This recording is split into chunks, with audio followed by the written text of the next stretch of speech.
In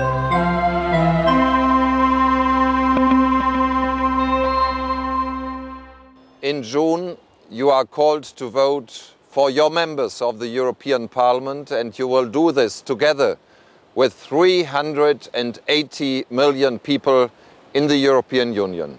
After the two latest enlargements that occurred in 2004, when Estonia, Latvia, Lithuania, Poland, Hungary, the Czech Republic, Slovakia, Slovenia, Cyprus and Malta joined the European Union, and in 2007, when Romania and Bulgaria became members as well, the number of people that can vote in the European Union has increased, making this election the second largest in the world after India in terms of electorate, and even larger than the US presidential ballot.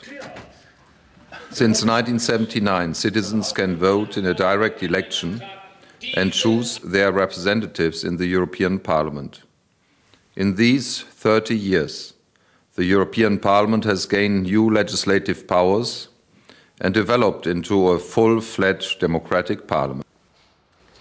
This time you will vote for 736 members coming from 27 different countries who will work together in the drafting and approval of legislation that has a real impact on all of our daily lives. Just think about the blacklist of unsafe airlines, about the cost of phoning and roaming charges in Europe, or about the rules on the safe use of chemical products. Think of the directive on services, of the many food safety standards, or the financing of important infrastructure projects. The European Parliament has had a crucial role in finding an agreement and passing legislation in all these and many other fields.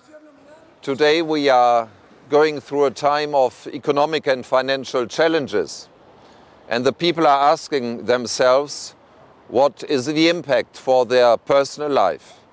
They are concerned about losing their jobs and want to see the relaunch of the economy.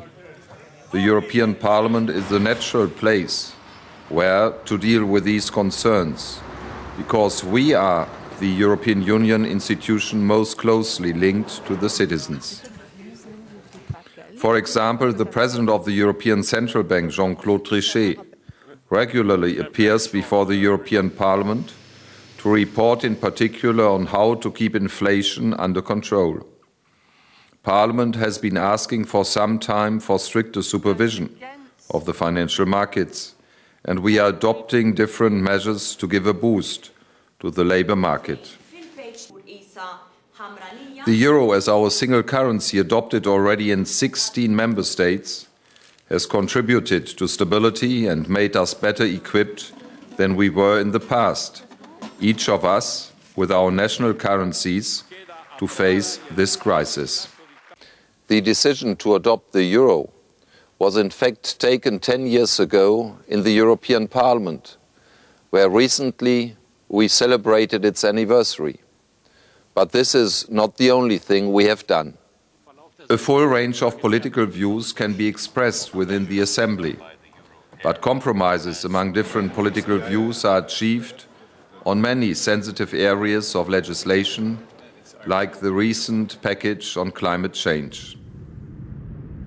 The European Union has taken the lead in tackling climate change by adopting an agreement on the energy and climate change package that aims to reduce our carbon emissions at least 20% by 2020.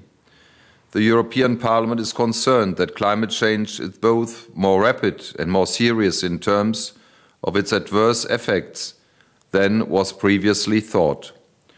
To avoid dangerous climate change, the Parliament recently has suggested a reduction in greenhouse gas emissions of 25 to 40% to be achieved by 2020, and a reduction of at least 80% to be achieved by 2050 by including all sectors in the industrialized countries.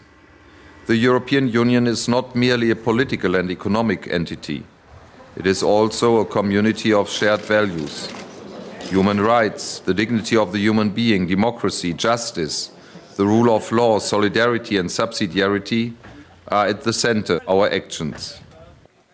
The European Parliament also supports all efforts aimed at ensuring that people from different religions and cultures can live together in peace everywhere in the world. This is just another field in which the European Parliament has taken the lead in and set the example in areas like the fight for peace and for human rights. In particular, through the promotion of intercultural dialogue and awarding the Sakharov Prize for Freedom of Thought every year since 1988. Last December, it was awarded to the Chinese dissident Hu Jia. Next June, it's your turn to contribute to this process. Go to vote for the European Parliament elections. It's your choice.